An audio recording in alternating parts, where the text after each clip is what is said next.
Duncan gets Okay, spooked. here we go.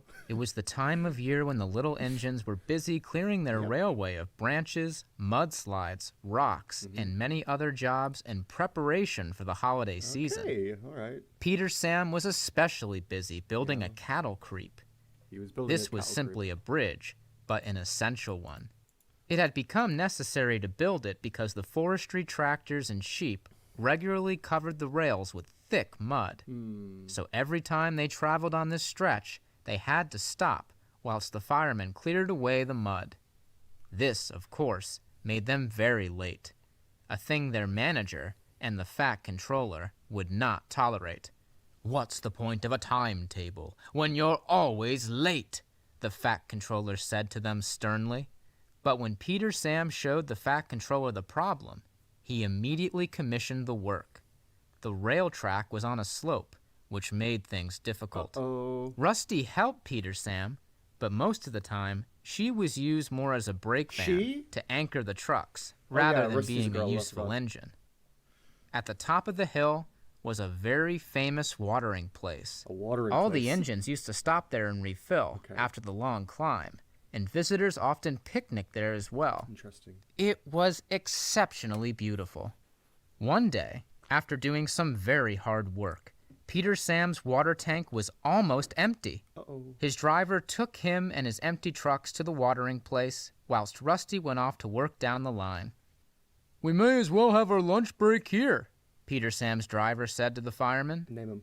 Peter Sam felt much better after being refilled with water, and he dozed as his crew had their lunch. Lovely. His trucks, however, had other ideas.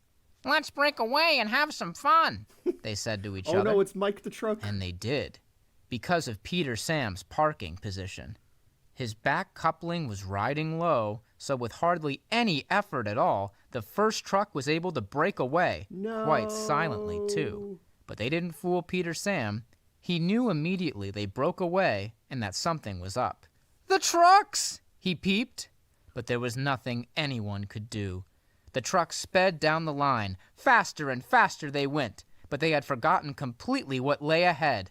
"Faster, faster!" the silly trucks yelled, and when they saw a sign which read, "Slow down, steep bend and ravine ahead," "Oh no!" they cried and closed their eyes. Without Peter Sam or Rusty there was no way to stop, and they knew it. Over the edge they went and fell into the deep ravine, where they were severely damaged. They were severely damaged. A little later, Peter Sam and his crew arrived and surveyed the wreckage. Not one useful truck left. No! There they are, and there they'll lay forever. Jesus Christ! Said his driver. "Come on, Peter Sam. We'll just have to take our medicine and explain to the fat controller why we didn't wedge up the trucks. I'm afraid we're in for it, so brace yourself." That evening, the fat controller arrived with a message that was short and blunt. "You will work the yard shunting trucks until the visitors start arriving," he said sternly. And that was that. Later that night, when all the engines were in the yards, Duke spoke kindly to Peter Sam. Wait! "Don't worry, Peter Sam. Oh, trucks are always falling down ravines. It's been happening ever since I can remember, and that's an awfully long time ago." Oh my God. Duncan butted in. "So long ago that driver and fireman lived in caves and wore animal skins." All the engines laughed. Duke was the oldest of them all, but he wasn't that old. "You may laugh, but I tell. Those trucks can sometimes come back to haunt you. I've seen many a ghost truck on our routes, especially on the old viaduct way up in the hills," he said seriously, but with a twinkle in his eye. "Puh! Absolute rot!" exclaimed Duncan. Absolute brain rot. He never believed anything Duke told him. But Duke stood his ground. "It's true," Duncan and Duke interacting? "Oh, please tell us about it," Skarloey urged. And the others agreed. So Duke began his tale, Duke is telling a story. Which we see visually. Well, a long time ago, they had just built the old viaduct. A great many strange things had happened whilst they built it. The gorge it crosses is deep and mysterious. At night the mists make strange shapes, and the winds sound like ghostly voices. This is peak. You see at the bottom of the gorge there is a swamp. Many a truck was lost in this swamp, never to be seen again. Damn. It's those same trucks that haunt the valley. But worse still is the ghost of a little engine that was also lost in the swamp. He was coming back from the quarry with a load of trucks. He was late, but instead of resting, his driver decided to cross the viaduct. This can't be Smudger, can it? Now, they hadn't really tested the strength of it, but the driver thought it must be strong enough to take him and the few trucks he was pulling. So over they went. A workman had carelessly left a piece of rail on the track. Because of the mist, the driver never saw it until it was too late. The little engine hit the rail, and over the side he went. He and his trucks were lost forever.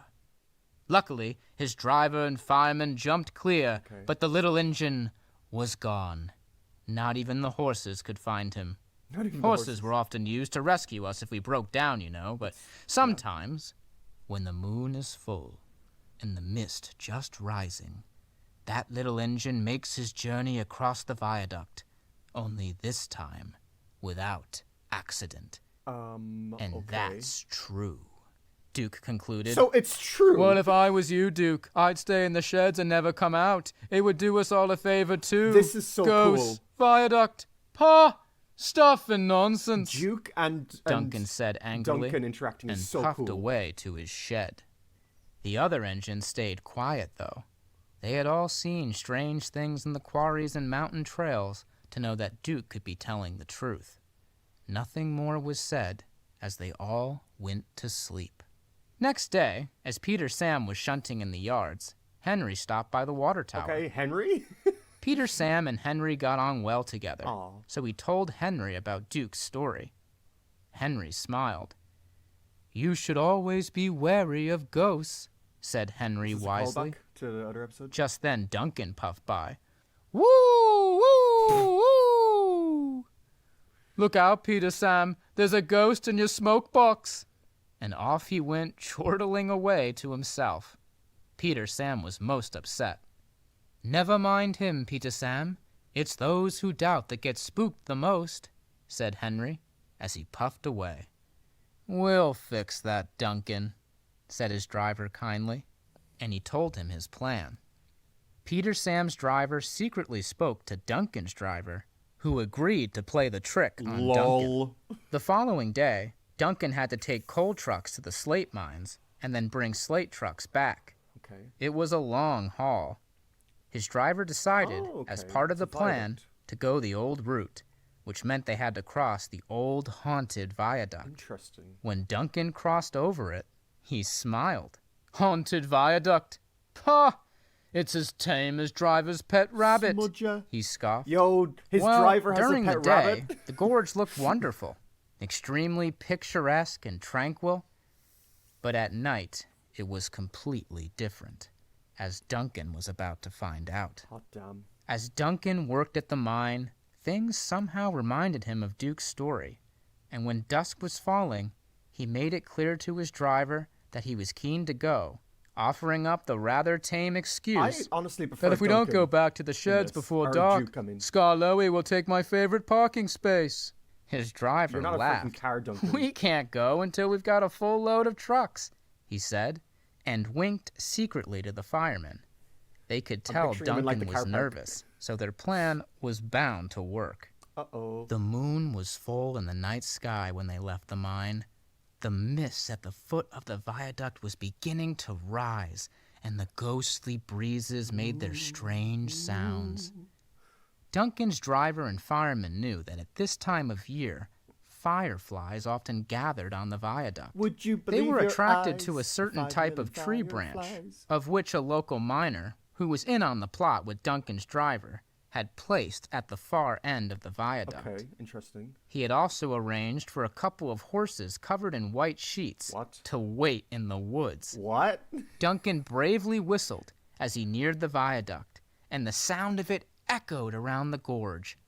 It took its time, though, and as Duncan approached the viaduct, He heard his own whistle, but he didn't really recognize it. Okay. Then he saw, at the far end of the viaduct, through the swirling mist, What did he see? a ghostly apparition, which to Duncan looked for all the world another engine. The fireflies were doing their job.